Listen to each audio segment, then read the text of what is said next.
you who don't know me, and I'm going to be talking for the next 3 weeks about the book of Judges. I'll explain our theme in a minute, but why don't I open us up with a prayer. God, thank you for bringing us here together. Thank you that we can study your word in community, and please give us wisdom to learn from the scriptures and from each other. In Jesus' name, amen. Okay, so this is a 3-week series on the book of Judges, and I have two kind of themes that I hope will help us focus our attention as we look at the book of Judges: retribution and redemption. Retribution I've done some thinking around this theme in the book of Judges of measure for measure punishment, and it works on a lot of different levels, and I'll explain as we go on this theme, but we see some instances of divine retribution, of human retribution, of those kind of blurring the boundaries between divine and human in the book of Judges, and so that's a theme that we see throughout the book. And on the redemption side, I want to think about God's grace and God's work through, especially through these unlikely heroes, the judges, all of whom, or at least most of whom, are flawed in some way, or they have a character flaw, or they're on the margins of society, or they're some kind of unlikely hero that God uses to save the Israelites despite the Israelites' continued disobedience. And so we're going to be looking at those two things, but kind of taking a tour of the whole book. It's way too much to cover in 3 weeks, but we'll see what we can do. And so we're starting today with the beginning of the book. We'll look at a little passage in the beginning part of the book, and then we'll look at the judges, Othniel, Ehud, and Deborah. The handout is just biblical text, so we'll get there when we get there. You don't have to read it all through right now. And if you have a Bible or you want to look on your Bible on your phone, you can use that instead of the handout. It's just the biblical text. So I'll do a little intro of the book as a whole quickly, and then we'll dive into looking at some text together. And please ask questions along the way if you have questions. I've always loved the book of Judges ever since I was a kid. That may be a character flaw in me or something strange about me, but I think it's a dark book, and it's about a dark time in Israel's history. But literarily, it's just a masterpiece, and theologically, I think there's a lot to work with as well. I'll say a few things about the background of the book in terms of where it comes in the Bible and in the time period. So if you're a little rusty on biblical history, which probably nobody here is, this is it comes after the book of Joshua in the canon. And so in the book of Joshua, the Israelites came into the land of Canaan, and it looks like from some passages that they basically, conquered the land and took over everything, and the land was theirs, and they divided it among the tribes, and everything's fine for the Israelites. On the other hand, even in the book of Joshua, we get these details about them, certain tribes not driving out all the Canaanites, and actually doesn't look quite as complete of a conquest as some passages make it look like. That incomplete conquest idea really continues in the book of Judges, and we see right off the bat that there's lots of Canaanites still in the land, and that plays a kind of pretty big role in terms of what happens in the book of Judges. This time period, it probably is around Iron Age, the beginning of the Iron Age, around the 12th and 11th centuries. The reason we don't know exactly the time period and how long this time period was is because people debate about the dates of the Exodus, and it's a very complicated debate that we're not getting into. But it's pretty clear that at least part of the Judges period is around this time period. And at the end of the Bronze Age, there was this kind of collapse called the Bronze Age collapse, and the big empires that have been controlling most of this area, so Egypt and the Mesopotamian empires, for reasons that aren't completely clear, were greatly weakened. And so, a lot of Israel's history, they're dealing with being squeezed between, say, like, Egypt and Assyria, Babylonia, and those big warring powers. But at this time, that's not so much a factor. They're more the local skirmishes, and there's more, the system in this time is more of kind of city-states, a lot of city-states with little kings over a city-state. The Philistines start to come, the sea peoples, including the Philistines, start to come in this time from the Aegean. And so they're mostly engaged in these kind of local skirmishes rather than being squeezed by these big empires. What we see in the book over and over that the Israelites are worshiping these gods like Baal and Asherah, Canaanite gods. So Baal is the storm god. You can see this figure from Ugarit, and my husband Jonathan may be talking about Ugarit in the Bible for upcoming adult ed, so stay tuned for that. You can learn a lot more about that. He's often depicted holding a lightning bolt. I don't know if he's just missing his bolt here, but I think he's often depicted as this lightning bolt because he brings storms and rain, and so people would appeal to him for rains. Asherah is this mother goddess. Sometimes I think she's depicted as a consort of Baal. Sometimes she's a consort of El. Is that correct? Sometimes she seems to be depicted as a sacred tree or pole. That's why in the Bible you're supposed to cut down the Asherahs, and so also possibly related to fertility. So that's just a kind of general historical background about what's going on. And this is the time in Israel's history before the monarchy. So after the book of Judges, you get the beginning of the monarchy with Saul and David. But this is the time when you have these judges as leaders. And when we hear judge, we think of a person in a courtroom giving a verdict. But for the most part, the judges in the book of Judges are military leaders and not kind of courtroom type judges. So most of them are military leaders. But you also get lone warriors. So Samson is the classic. He's not a military leader. He's just out there killing Philistines on his own. Shamgar is a minor judge who killed, we hardly hear anything about him, but he killed 600 Philistines with an ox goad. So maybe a bit of anticipation of Samson. You get prophets. So we'll see, hopefully we'll get to Deborah today. She's a prophet. And none of the other judges are prophets, at least in the book of Judges. And she's also a judge in the juridical sense. So she's the only judge, at least that we see in Judges, who actually sits in judgment and people bring their cases to her and she gives judicial verdicts. So most of the judges aren't like that, but Deborah is. Later, not in Judges, but we see judges who are priests. So Eli and Samuel are kind of at the tail end of the period of the judges, and they are priests also. And so you get kind of multiple roles for some of these judges, but the main role of the judges are military leaders. The structure of the book it's pretty simple when you look at the big picture. There's a kind of introduction and conclusion bracketing the accounts of the judges. So in the introduction and conclusion, we're looking at like a global picture of all the Israelites, and it kind of the narrative concerns the whole, all the Israelites and all the tribes. And there's lots of connections between the introduction and the conclusion, and we'll look at some of those by the time we get to the conclusion. And then in the middle of that, you have the stories of the judges. There's 12 judges, but 6 of them we don't hear much about, the 6 minor judges. We won't concentrate on them, although my students love Shamgar for some reason. They're always talking about Shamgar. But we will try to hit on at least a little bit all of the major judges: Othniel, Ehud, Deborah, Gideon, Jephthah, and Samson, along with the story of kind of strange story of Gideon's son Abimelech, which really illustrates this measure-for-measure theme that I'm going to be looking at.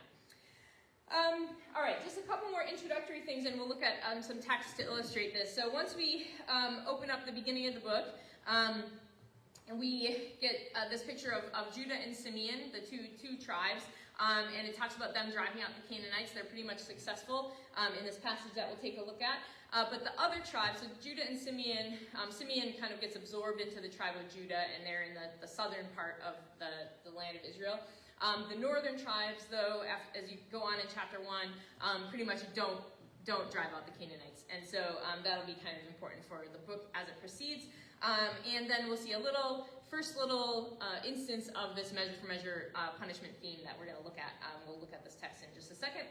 And then we have a description in these chapters in the introduction of this cycle that will continue through the whole book.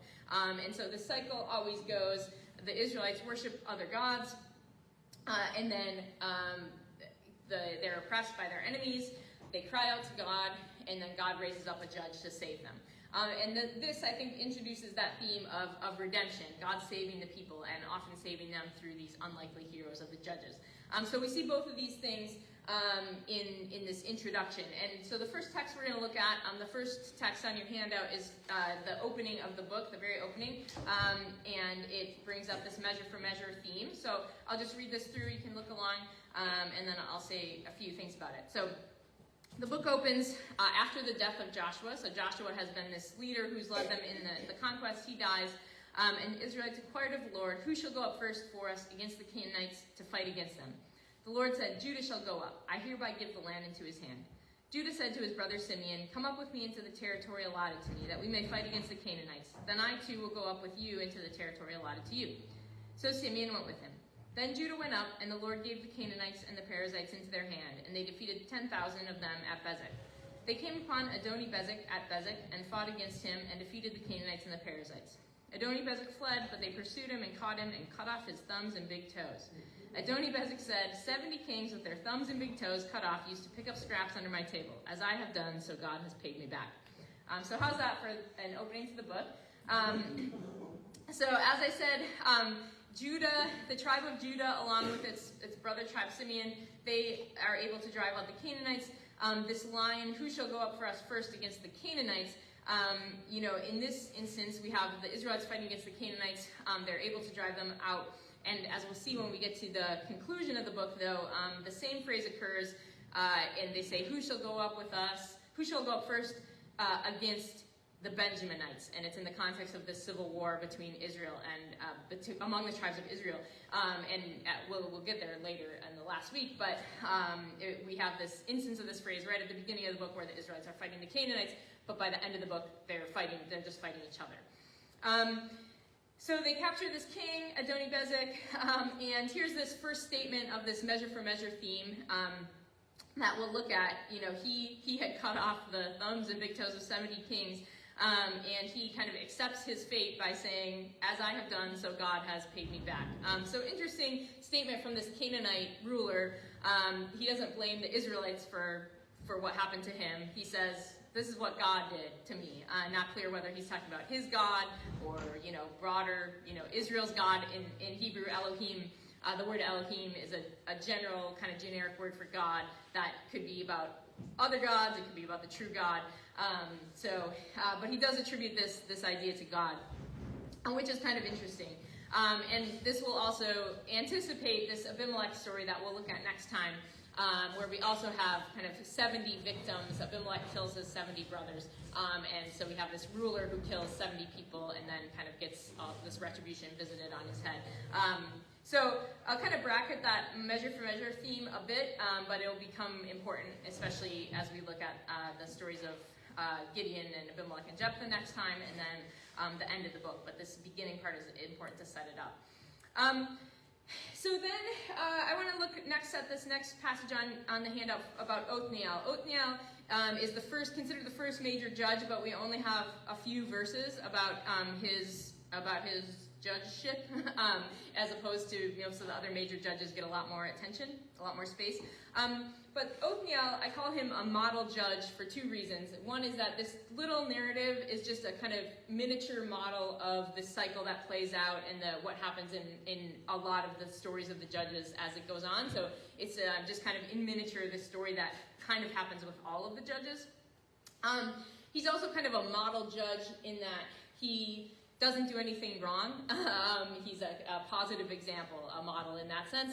And we'll see as we go along in the book that most of the judges, many of them, especially after the ones we look at today, have major flaws or they do a lot of things wrong. And Othniel, we don't hear a lot about him, so maybe he did do some things wrong, but we don't hear anything bad about him. He's also from the tribe of Judah, which is set up in the book as, mostly positive mostly positive things are happening around the tribe of Judah, as opposed to the other tribes, as we'll see in the book. So I'll just read this passage and kind of look out for this cycle, the four elements of the cycle, because we see them really clearly in this story. So this is the story of the first major judge, Othniel. The Israelites did what was evil in the sight of the Lord, forgetting the Lord their God and serving the Baals and the Asherahs. Therefore the anger of the Lord was kindled against Israel, and he sold them into the hand of King Cushan-Rishathaim of Aram-Naharaim. And the Israelites served Cushan-Rishathaim 8 years. So this name, Cushan-Rishathaim, Rishatayim means like double wickedness. Cushan might mean dark, so this is like king, Mr. really bad guy. King double wickedness of Aram. Aram, not Ryan, means Aram of the rivers, the two rivers, so probably Mesopotamia. So this one's actually kind of an outlier because this seems to be a king from the Mesopotamia region, whereas the other ones are more local in the land of Canaan. But anyway, maybe even kind of an archetypal, bad king, just given his name. So the Israelites served Cushan Rishatayim for 8 years. But when the Israelites cried out to the Lord raised a deliverer for the Israelites, who delivered them, Othniel, son of Kenaz, Caleb's younger brother. So Caleb is one of the two righteous spies back from the book of Numbers when the Israelites are wandering in the wilderness and they send 12 spies into the land. And most of the spies come back and say, there's no way we can do this, everybody's too big, we can't take over the land. And then only 2 of the spies say, God will be with us, God will help us, we can do it, and that's Joshua, who has died, and Caleb. And so, just in terms of his association with Caleb, we have a positive association. The Spirit of the Lord came upon him, and he judged Israel. He went out to war, and the Lord gave King Cushan Rishatayim of Aram into his hand, and his hand prevailed over Cushan Rishatayim. So the land had rest 40 years. Then Othniel, son of Kenaz, died. So he has the Spirit of the Lord come upon him, and this is something that is not in all of the accounts of the judges, but in many of the accounts of the judges, the Spirit of the Lord comes upon them, and it's kind of like this temporary spirit power in order to accomplish a task, and usually it's about, being triumphant in battle. And like I said, it doesn't occur with all of the judges, but with many of them, they get this like spirit power, and they're victorious in battle. And then they have this, here, this kind of paradigmatic 40-year rest period, and then he dies, and then, as we'll see in the very next verse, we start the cycle all over again with Israel doing what's evil in the sight of the Lord. So, any questions or comments so far? We'll go on to look at Ehud and Deborah after this, but questions or comments? Yes? Could you clarify a little bit about the very beginning of your outline there, failure to complete the conquest? Yeah. What's that about? So I guess, as it's depicted it's depicted in different ways in Deuteronomy and Joshua, but the idea is that, and that the Israelites are supposed to come into the land, either wipe out the Canaanites, some texts say wipe out, some say drive them out, but they don't do that. And theologically, that whole idea obviously is very troubling to us. But I think the idea is the Canaanites. I was talking to Jonathan about this morning. Like, they're just kind of this representative, and maybe even I wonder if even from the start of the composition of these texts are kind of like this symbolic evil, a symbol of like the potential to lead Israel astray, to do bad things like sexual immorality, worshiping other gods, child sacrifice, and the kind of like a symbol of this. And so if the Israelites haven't driven them out, then the potential is there for them to go astray. And so the failure to complete the conquest means, like, God had said he would, give this whole land into their hands, and we get different reasons in the Bible for why that didn't happen. But if you read on in chapter, we only read this one passage about Judah and Simeon being triumphant in this, and they do drive out the Canaanites, but the other tribes don't, and so the Canaanites are still there. And we'll see as the book goes on that the Israelites become more and more like the Canaanites throughout the book. Yeah. So it's purification. I guess you could see it like that. Yeah. Yes. And we are meant to resolve this, aren't we? And it's not easy to resolve. No. Yeah, it's not. So our challenge is to find the mystery, the ultimate spiritual meaning, and that's not easy. That's true. That's true. I think what I was saying about the Canaanites almost being this symbol more than even possible. We don't know when this book was written. There is at one point in the book it mentions that something was around, or somebody was around until it makes reference to the fall of Israel to the Assyrians in the 8th century, which would be 200-300 years after this. And so if this was written, say, at a later time than the events that occurred, it could be that the Canaanites aren't even a problem in their present-day society, and that's why I'm saying, like, maybe the Canaanites are from the beginning understood as kind of more than literal people, but a kind of symbol of the symbol of the potential for the Israelites to go astray. And that's, in the early church, like Origen interpreted the Canaanites on a spiritual level like that too, and the threat, to all of us from evil that might lead us astray. So it's a huge topic, and if I was talking about Joshua, I'd probably do more about that. But we can talk more about it. It is a theologically troubling issue, but not necessarily the main focus of my talk. Yes. So from all the discussion about battling and fights, is what is the theory that those look like? Are they like actual battle scenes, or is it almost more a internal battle with themselves because of the going astray? Yeah, I mean, we get more, as we go on in the book of Judges, you get more specific and detailed battle accounts.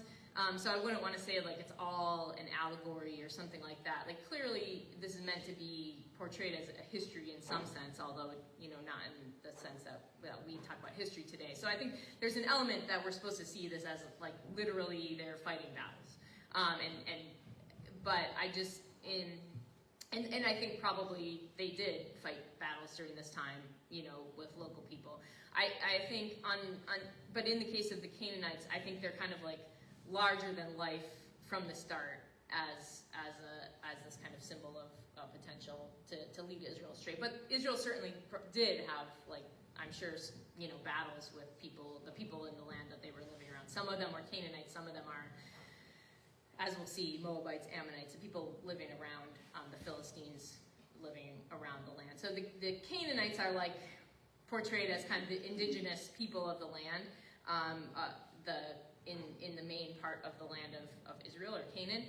But then you get people on the Transjordan, so the east side of the Jordan, like the Ammonites, the Moabites, the Edomites, and then the Philistines live along the Mediterranean coast.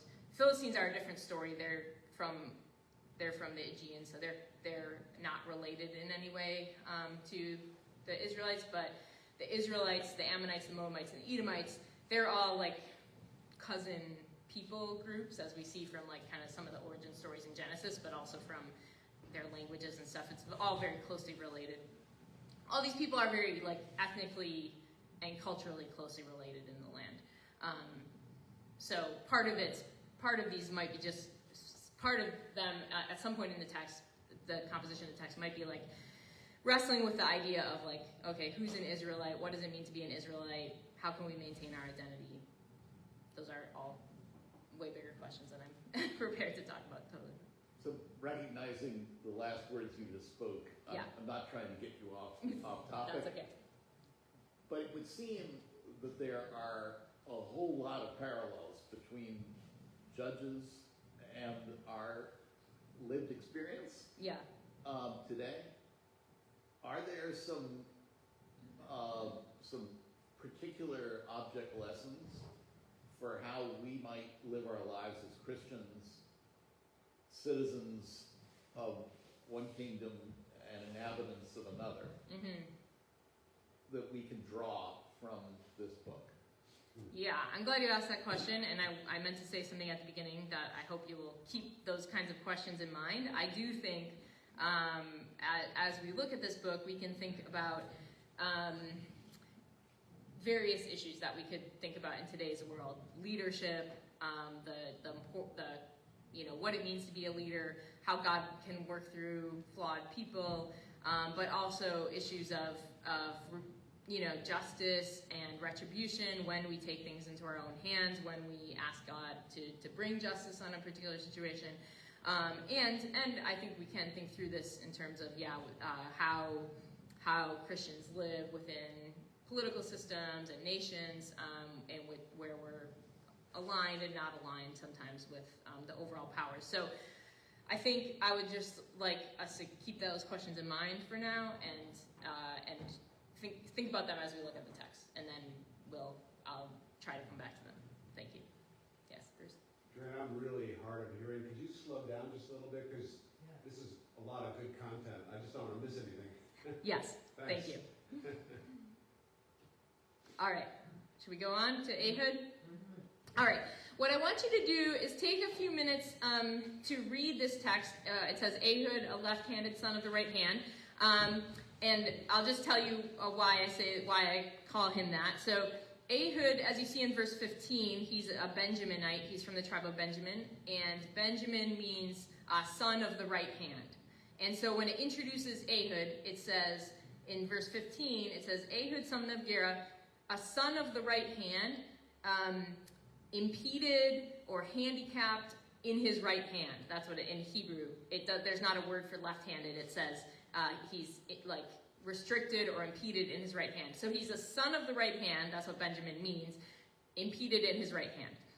And so just thinking about kind of the unlikely or, the way that God works through unlikely heroes, that's one thing to just kind of highlight about Ehud. I want you to read this text, hopefully with somebody sitting next to you, and just maybe note things that stand out to you, things you have questions about as you read, and then we'll talk about it together. So go ahead and read it with somebody next to you just for the next few minutes, and then we'll talk about it together.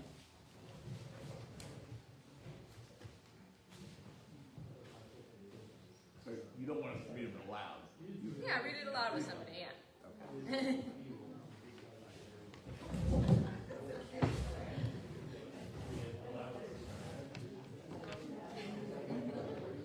So Isolde, would you like to make this a three-person read aloud?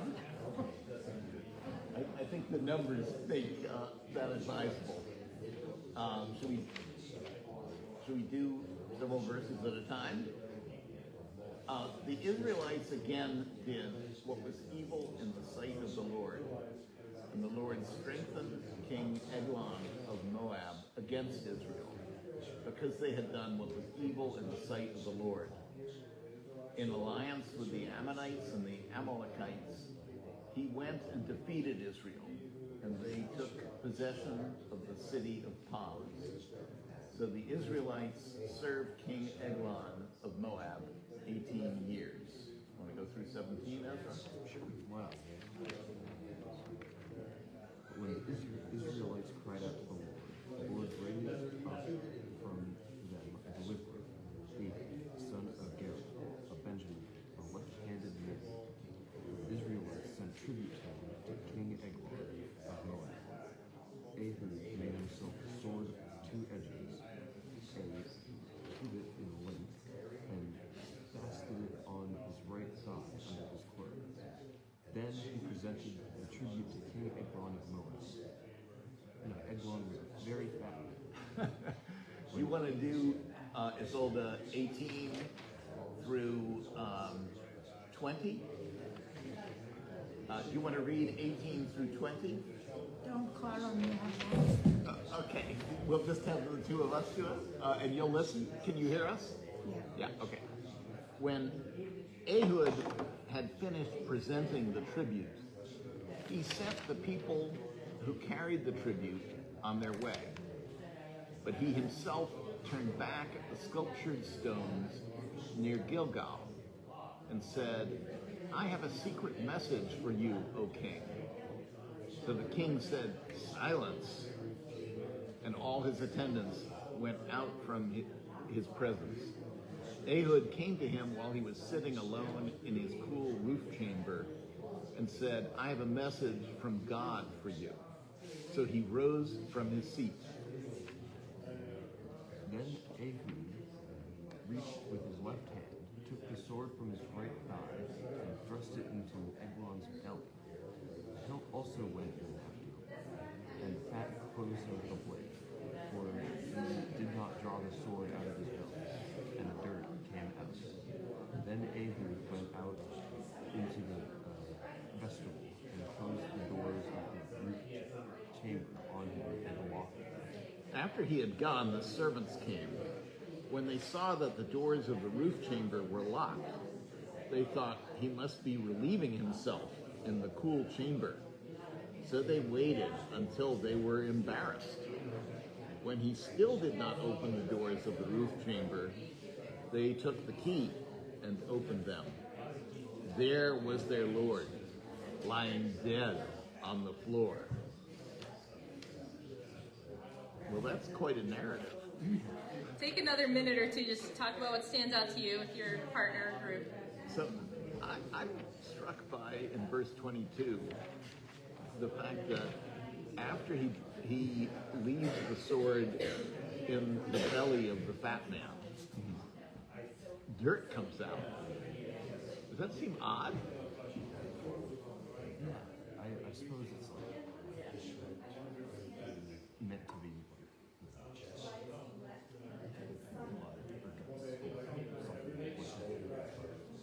Okay. but it's like the dirty, messy. So dirt may be something other than earth. Okay. Or well, it could be, man was created from the earth, So it's poetic. Yeah. Well, that's very creative. I hadn't thought of that, but it makes sense. And All right, let's come back to the big group. So what are your reactions, comments, being a good questions? sport. It's gross. For NPR. A movie? A movie for NPR murder mystery. Yes. The sword on the right side, he's wielding the sword with his left hand.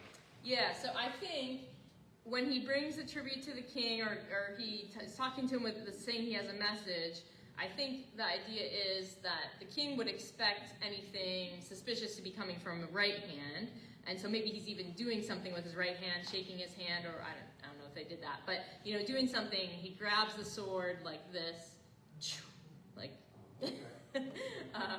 with his left hand, and that it would have been, I guess, unexpected for him to be able to use the sword with that hand. Now, Jeremy has an interesting theory. Yes. Well, I also, along those lines, the king would have guards, and maybe the guards patted him down, but checked Right. his left leg, because that's where everyone keeps their swords. Right. And so missed the fact that Right. because he was left-handed. Yeah, that could, because he sent out everybody, and maybe when the king sent out all his attendants, maybe they did a quick check and they missed it because of that. That's a good theory, I think. Other reactions, questions, Becky?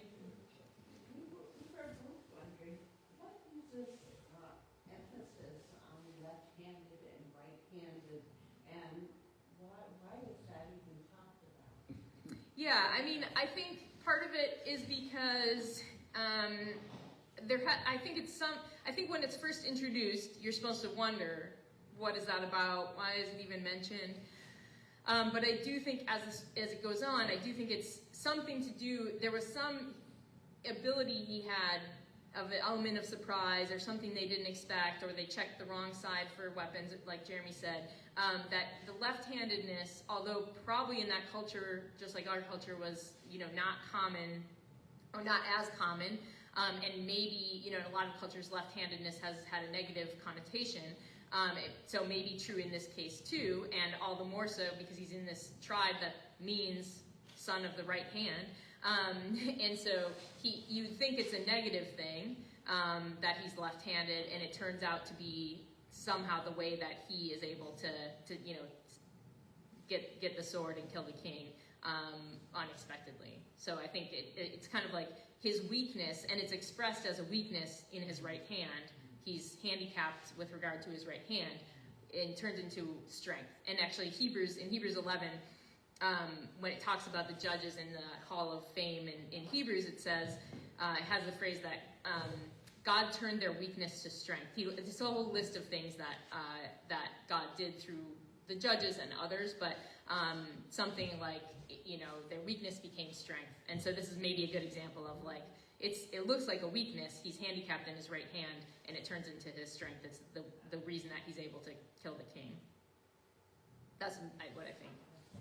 Bill? So, It's interesting that the man on the left in this print is named as a deliverer raised up for the Israelites, who has presumably just said at the moment that we're seeing, I have a message from God for you. Yeah.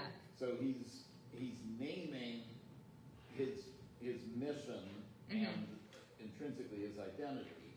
But the man on the right in verse 12 has been named as someone who the Lord has strengthened. Yeah. And strengthened against Israel. Yeah. So, God is, would seem in some ways working at cross purposes. And we don't see in this passage clarity about how we know when the strengthening of the man on the right has gone far enough. Yeah, I mean, you're right. And especially in the Old Testament, God is almost always seen as the originator of good things and the originator of harmful things. And there's even times when God sends bad or evil spirits or lying spirits to do something. There's really, we really do overall see the idea that everything originates with God, bad and good. And there's not so much of a, focus on like demons or Satan or something like that. And so, yeah, everything that happens to the Israelites goes back to God ultimately. And so, yes, God gives them up to their enemies, but then we see they cried out to the Lord, and the Lord raised up for them a deliverer, Ehud. So we know that Ehud is God's deliverer. And also, maybe this is partly culturally how they understood how things worked, in the ancient world is presented like that, but yeah. Just for a moment, back to the idea of Israel's failure to complete the mission, and these judges become people who are willing to go the extra mile to commit the deed, which is the holy war against the Canaanites. Is that fair to say? Yeah, it's not all depicted in terms of holy war, so I think that's basically true, but there is this term, harem, used in Joshua that is associated with that kind of holy war idea, and it's really only associated with these 7 Canaanite nations that they're really supposed to wipe out, whereas this is Moab in league with the Ammonites and the Amalekites, and those are not people that are supposed to be wiped out, according to Deuteronomy. But then later, God does call for the Amalekites to be wiped out by Saul, and he fails as well. Yes, that's true. The Amalekites are a different story from the Moabites and the Ammonites, because the Amalekites are another kind of like archetypal evil group that first opposed Israel when they're on their way out of Egypt. So, yes, the Amalekites kind of fit there too. But Moabites and Ammonites are not quite in the same category. But they're definitely, so, they've been oppressing them for 18 years. So they've been, the Israelites have been oppressed by them. I think we're supposed to feel, happy that they're throwing off this oppression. A lot of people see humor in this story. I don't know if anybody thought this was funny. Sandy? So thought it was funny. So I'll talk through a few things about it. You can chime in again if you have other things to say about it. So just a few things. Eglon, the word is related to the word calf. So he's a calf. And some people talk about him being the fattened calf. But when we first hear that he's fat, also it doesn't really have a lot of significance, at least in terms of understanding the story. And also fat, we think, oh, it's fat, it's bad. But there's, that's very culturally conditioned. Our ideas about, fatness are very cultural.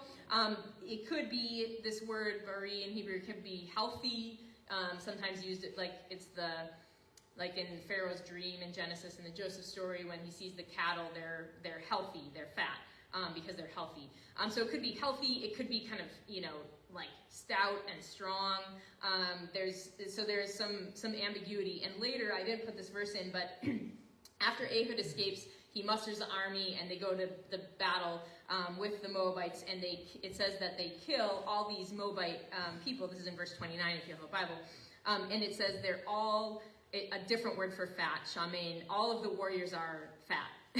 But it must mean like, they're strong. And so you don't really know. He could be imposing or something like that at this point. So he brings this tribute, and so he's depicted as, a vassal. They're in this unequal relationship. The Israelites are being ruled by the Moabites. So Ehud is this tribute, this vassal who's bringing tribute, and so he's presenting himself as a loyal, subject to this king. And he brings him this gift, and then. In terms of the sword with two edges in verse 16, the sword in Hebrew, the word for edge is mouth. It's a sword with two mouths, which is kind of interesting as we go on. So he's bringing this tribute, and he says he has a secret message for the king in verse 19. Really, message is the word davar, which can mean word or it can mean thing. It has a very broad range of meaning. So I have a secret thing for you. I have a secret word for you. And then later he says, I have a word from God or a thing from God for you.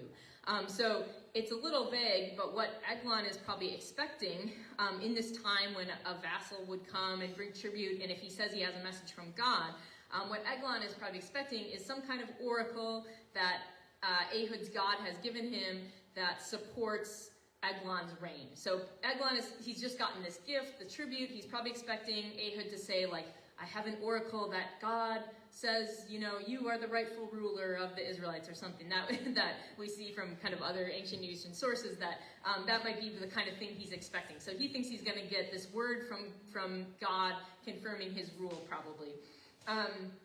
And so they're up in this upper room. Eglon sends everybody away. And then he kills him with the sword. So what turns out, the secret thing or the word from God turns out to actually be the sword. That's the thing from God that it turns out to be. It's not actually, a message. It's that's the word of the Lord. Hey, you're dead. And the sword having two mouths is interesting to connect it with the word of the Lord. So he kills him.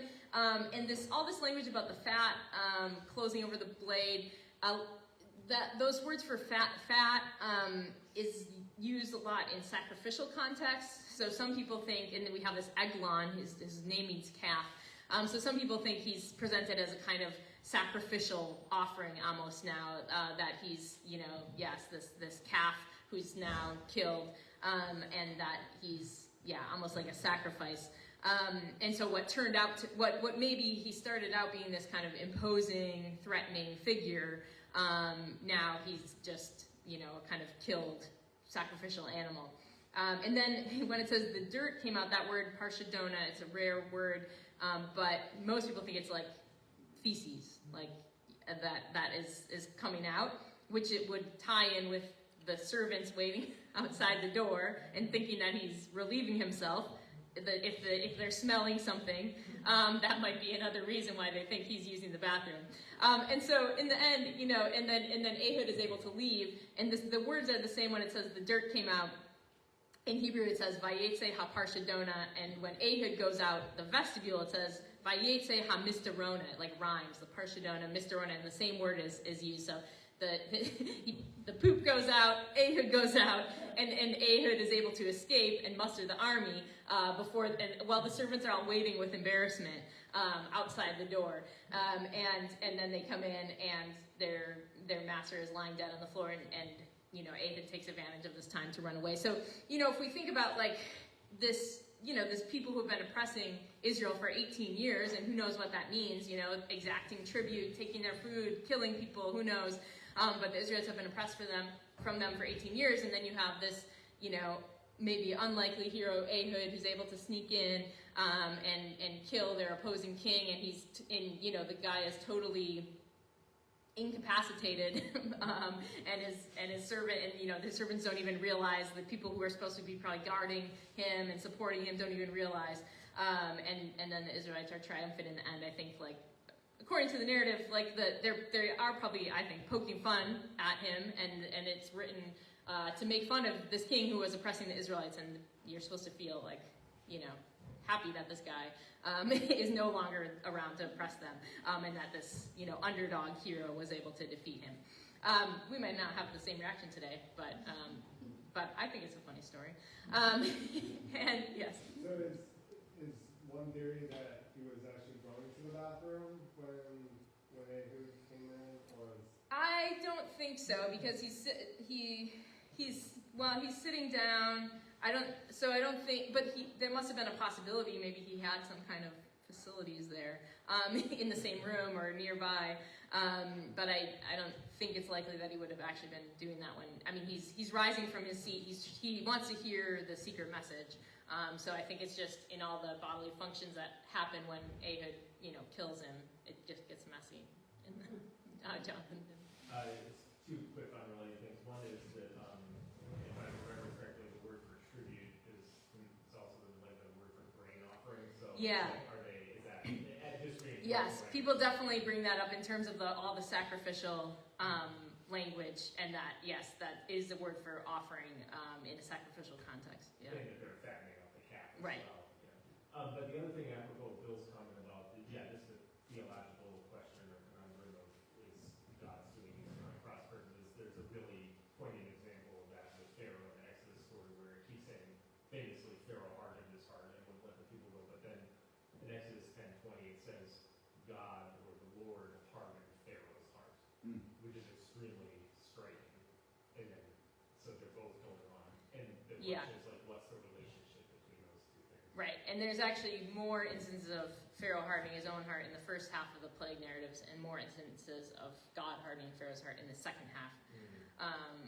So some people would say God gave Pharaoh up to the hardening of his heart, but I think what we see in Judges, and this works for the measure for measure theme, is that sometimes there's just this blurring of the borders between divine agency and human agency, and it's a little hard to tell sometimes, or something will be framed as coming from God, but it really seems to be humans doing it. And sometimes there's something that humans do that there's a hint of maybe that was God's purposes all along, because it kind of, the punishment fits the crime in a fitting way. So I think, it's very hard to untangle those two things in a lot of the biblical texts. Is it divine agency? Is it human agency? Is it both somehow mysteriously working together? Becky, did you have something to say? Yeah, I was just observing that it's been 18 years, and it seems like a situation where a corrupt, sort of authoritarian situation, they become very complacent. Satisfied, and Right. living in, of course everyone's going to dance. Right. Tribute. Right. There's no problem here. Did it always take that long for situations to change, for God to intervene, or were there situations where it was just a year or two? Yeah, I can't remember all the dates or the years. I'll look at the next one, but I think that's a great point, and that might be why Eglon is fat, because he's in the story of Gideon, for example.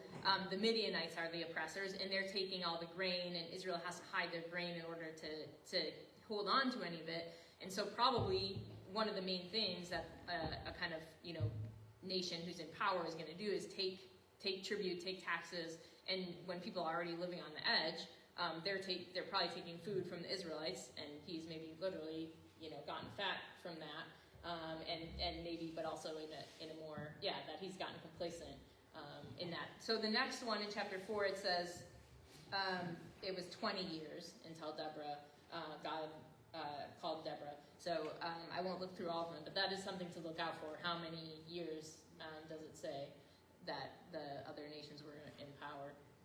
So after Ehud, I didn't put the end of the passage on here, but they have 80 years of peace. So after Othniel, they have 40 years of peace. Now they have 80 years of peace, as opposed to the 18 years of oppression. And then you have this little note about Shamgar, who slew the 600 Philistines with an ox goad at the end of chapter 3. That's not on your handout. And then we go into chapter 4, and Israel again does what is evil after Ehud dies. And so then they're being oppressed by King Yavin of Canaan, who is reigning in Hatzor in the northern part of the territory, and he has this commander named Sisera. This part isn't on the handout. And they have these iron chariots, so the Israelites can't do anything against them. You can see this at the beginning of chapter 4 if you look it up in the Bible. And so he's ruling, and then we hear about Deborah. So this is on your handout. So Deborah, I'll kind of read through and talk through. I love Deborah. Unfortunately, we don't have too much time for her, but we'll see what we can get to. So, sorry, I have a bit of a gruesome picture up for Deborah. It says, at that time, Deborah, a prophet, wife of Lapidot, was judging Israel. So Deborah, her name means bee, which is kind of interesting, and Yael, and the other hero of the story, the other woman here of the story, her name means mountain goat. So we have a kind of a bee and a mountain goat hero here. She's called the wife of Lapidot, but we don't hear anything about this guy, Lapidot. And Lapidot means torches. And it's interesting that torches play a role in the Gideon story, in the Samson story. And wife, the word for wife could also mean woman. So some people say it shouldn't be translated wife of Lapidot. She should be called a fiery woman, a woman of torches. But I don't know what that would mean exactly. And she was judging Israel, which in general means leading Israel, but we see this kind of spelled out a little more here. She used to sit under the palm of Deborah, so she's got her own tree named after her, between Ramah and Bethel in the hill country of Ephraim, and the Israelites came up to her for judgment. So she's like a judge. She's judging disputes, and so people are coming to her, with their disputes, and she's giving judgment. So this is very different from the profile of these other judges, where God raises up a judge, puts His Spirit on them, and they go win a battle. There is a battle in this story. But Deborah, I think, is really interesting, and even the grammar of the text kind of supports this, that God doesn't raise her up, and God doesn't put His Spirit on her, because she's a prophet and a wise person, and she's been ruling this whole time. So it's not necessarily that God is, the other judge is kind of this temporary infusion of spirit power to win this battle, but she's just an established, leader, somebody who's known for wise judgment. Also, she's a prophet, which means she gets messages from God. She's the only prophet who's a judge in the book of Judges, and she doesn't, in my reading, she doesn't need the Spirit of God to come upon her, because she already has this just consistent relationship with God. And so she doesn't need like the temporary spirit power that comes on some of the other judges. And it's interesting that, so she's a woman, which isn't typical in the Bible for rulers and judges, but there's no fuss made about it. And, she's just, so I think it's just probably evidence that, and we see prophets who are women in other places in the Bible. In a patriarchal culture like this, most of the leaders, prophets, were, and other kinds of leaders, political leaders were men, but women could also be leaders. And, it doesn't explain that, but she's known as a leader and a good judge. And so she gets this message for this guy, Barak. His name means lightning. And so she summons him, and she says to him, verse 6, "The Lord, the God of Israel, commands you, position yourself at Mount Tabor, taking 10,000 from the tribe of Naphtali and the tribe of Zebulun. I will draw out Sisera, the general of Yavin's army, to meet you by the Wadi Kishon with his chariots and troops, and I will give him into your hand." So this is her message from God. She's a prophet, so she's delivering this message from God. They're going to Mount Tabor, which is kind of in the north of Israel, and it's traditionally identified as the site of the Transfiguration, when Jesus appeared with Moses and Elijah. So this is where the battle takes place. So Barak says, "If you go with me, I will go, but if you will not go with me, I will not go." And she says, "Surely I will go with you. Nevertheless, the road on which you are going will not lead to your glory, for the Lord will sell Sisera into the hand of a woman." So it's interesting. So Barak, he kind of looks cowardly, and maybe he is. Maybe this is a kind of, he's not sure. Or he may be smart if he knows this person is, she's a smart ruler. She's got God. She gets messages from God, which can help in a battle. And so maybe he's being smart about asking her to come with. She does say, you know, the Lord will sell Sisera into the hand of a woman, and if you're just reading this the first time or hearing the story the first time, the obvious person that you think of is Deborah, that Deborah is going to be the hand of the woman that God sells Sisera into. But then, as the story goes on, I had to cut some verses here for the sake of the handout. They basically defeat the army at Mount Tabor, and interestingly, it says God threw the army into confusion, which is the same kind of language used in the Exodus when God throws Pharaoh's army and chariots into confusion. And this group also has chariots. This is also one of the few, maybe the only stories in the Bible, only 2 stories in the Bible where you have a narrative account of an event, and then you have a poetic account of it next. And one is at the Exodus account and the crossing of the sea in Exodus 14. It's followed by the song at the sea in Exodus 15 that retells poetically the event. Here, if you look it up in Judges, you have the narrative account in chapter 4, and then you have Deborah's song in chapter 5, which is a poetic kind of telling of the event. So there's several parallels between the Exodus story and this one, and the effect, at least in part, is to have Deborah play a kind of role as a new Moses. Anyway, they defeat the army, but Sisera, the general, gets away, and that's where the story picks up. I'll just say a couple things. So Sisera ends up in this tent of Yael, or jail. Is that how you say it in English? Jail? Anybody know? Anyway, Yael is how you say it in Hebrew. So Sisera, the enemy general, ends up in this tent of Yael, and she's not an Israelite. She's a Kenite who's a non-Israelite people that's often allied with the Israelites.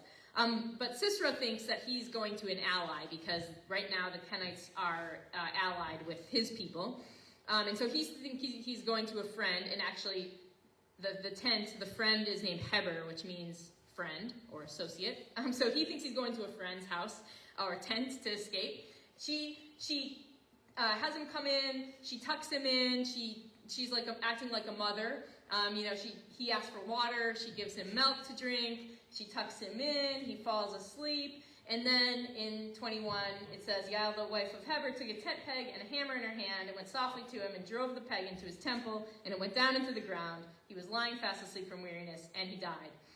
So this non-Israelite woman is the one who saves the day. We don't know anything about her motivations, why she did this. She's also in a very vulnerable position, as is this woman who's home alone, and this army general comes to her tent. But she kills him with the tent peg.